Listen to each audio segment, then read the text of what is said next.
ایک دفعہ کا ذکر ہے، ایک خوبصورت ریاست تھی جس کا نام تھا روشنی نگر۔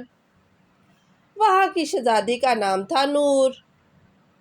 نور نہ صرف خوبصورت بلکہ دلیر، ذہین اور انصاف پسند تھی۔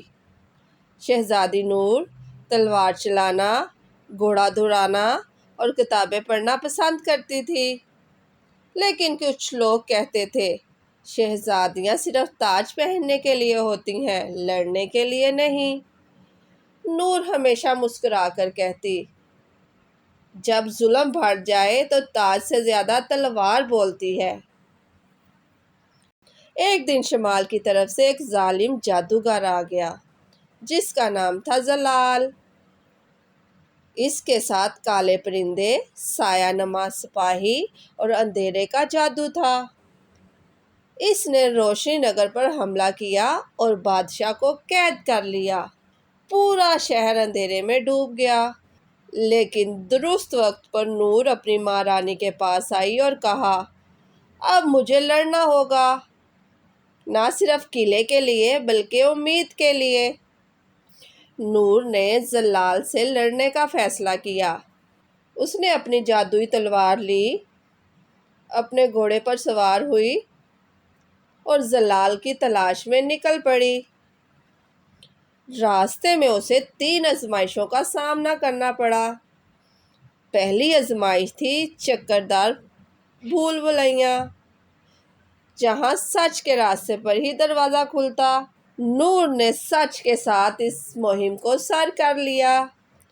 اس کے بعد دوسری آزمائش تھی آگ کا پل، جس کو صرف بہادر دل لوگ ہی پار کر سکتے تھے۔ نور جو کہ ایک بہادر لڑکی تھی، اس نے حوصلے اور ہمت کے ساتھ اس پل کو بھی پار کر لیا۔ تیسری آزمائش تھی خاموش آنکھوں والا درخت، جو صرف سچ بات سن کر آنکھ کھولتا۔ نور نے سب آزمائشیں سچائی، صبر اور ہمت سے پار کیں اور آخر اندھیرے کے قلعے تک پہنچ گئی۔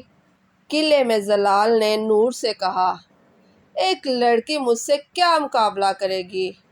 نور نے جواب دیا، میں وہ روشنی ہوں جو 1000 اندھیروں کو چیر سکتی ہے۔ اس نے آئینے میں جلال کو اس کا سیاہ دل دکھایا۔ جلال کو اپنے کردار پر بہت افسوس ہوا۔